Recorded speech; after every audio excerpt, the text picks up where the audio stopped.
Regarding the composting workshop, we all know that if you have to grow something, we need to build soil. And the soil is one of the most important thing to grow food. And with the kind of things that are happening around us, we see so much of degradation of soil. And good resources that is part of your waste is getting lost. So there are two things that you achieve when you start looking at composting. One, resources that are so valuable, that is your wet waste from your kitchen, is not getting lost because you're holding it back in your homes and you're converting that into something that can build soil. So that's number one. The second thing is that compost will lead you to growing something and understand what food is all about, because none of us can grow all our food, but when you start to compost and grow something, it is a window that opens for you to start making choices about the food that you eat. That's extremely important because there is so much of contamination in the food that we eat. It's full of pesticides. There are so much of chemicals that are in a part of this food culture that we have today. We have very exotic fruits, vegetables that are in the supermarket, but you don't know who grew them and what it contains. So it's very important for us to make choices about the food that we eat. So people who come and visit a place like this start to understand what are the different ways that we can connect to soil, because right from the food that we choose to the waste, the organic matter that we put back to the soil is soil. Soil is life, and the soil has to be with life. So for that, but why should you not? You shouldn't be buying compost from outside and then growing your food and say, I am a gardener. Because there is the resource in your homes, it is the wet waste that comes from your kitchen, that if it leaves your house, what happens is something that you need to be sensitive about. Because it leaves your home, it gets mixed up with the municipality, and then it ends up in places that can harm the ecosystem.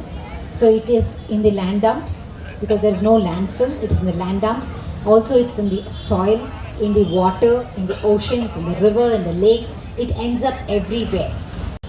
So low waste living is about being on that path, learning at every step what is it that I can introduce in my life that could change the way I live. So a lifestyle change, the kind of thinking about what we are eating, our own health, what does it depend on, should be a thought process that should enter all of us. We should start thinking that is so important for us to make the shift. If you didn't think about that, you will not make the shift. You will go attend some workshops, then you will find it so difficult, then you will say, oh, it smells and there are so many problems, and if you compost, so you may soon give it up. But if you have a right reason to start something, the reason is that I need to be healthy, I need to make sure that my family is healthy. So then you start to, make those thoughts start coming constantly in your head.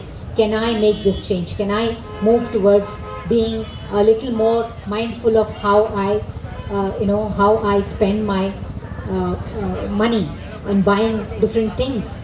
Can I buy things that are more meaningful and I have a low waste lifestyle?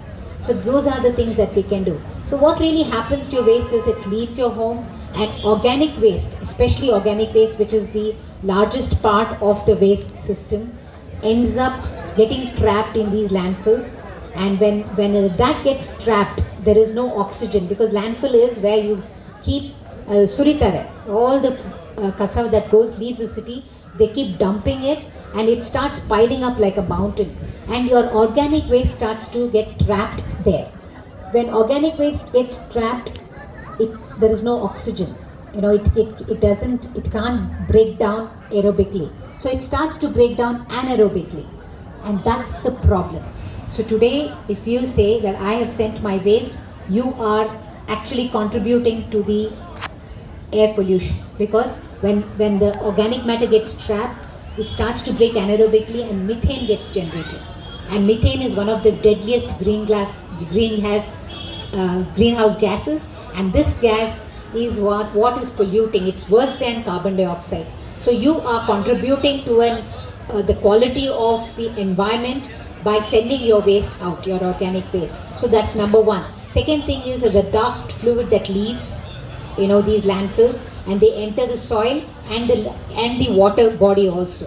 The water is down in the ground, so it enters both of them, and there is where the contamination and the pollution of the water happens, and the soil gets polluted. So the three things that we so much need to live healthily on this planet is your air, the water, and the soil. Now all the three gets contaminated by just you sending your wet kitchen waste out. So if you just understand that if I hold that back, I am not contributing to pollution, and who is going to suffer? Not just us, all the generations that are ahead of us. So we are going to hand over a planet that's going to be depleted of soil, bad air quality, and maybe no water at all. The kind of consumptions that we do. So we have to have a mindful lifestyle. Be mindful of everything that we consume. Once I consume, what is the impact of that? So composting is like one of the best things that I have done, and most people who love composting or who are crazy about composting feel that's the best step they have taken to make that shift, because it's the largest portion of the waste that you generate. And composting is simple, it's experiential, knowing the fact that you are holding it back and you're converting. There may be a lot of problems that you will get in the beginning. It's okay, it's all a learning experience, because ultimately composting process will teach you how to actually, you attend our workshop, you go online and see videos, YouTube videos. Until you start doing it, you're not going to learn much. It'll be just some academic knowledge that you have. So composting is experiential. Everybody should give it a try, not give it up when you have a challenge, because I failed terribly when I first did composting. If I had given it up that time, I wouldn't have the life I have today. Today my life is full of energy. There's so much that I look forward to when I get up in the morning. And this was not available for me if I had just given up on the first attempt that it failed. So it's okay to fail. It's okay to get it wrong. Just keep at it, because finally it's what nature does. Composting is a part of what nature happens in the natural world. So give it a try. People who are already done and have challenges, you can ask us questions. Vasuki will take you through the entire process on how to do anaerobic composting. What are the materials you need? What kind of space you need? What are the challenges that you have? All of them. And once you compost, what's the next step? Is to have tuta from your tota. So make a small tota even in your little balcony.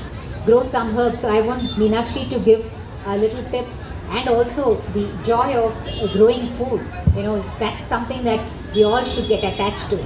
Not attached to material things, but the joy of growing food. That's something that all of us should have in our lives. Even with the smallest people, with the smallest windowsill, they grow. And they're so happy to just harvest those little pudina or some microgreens.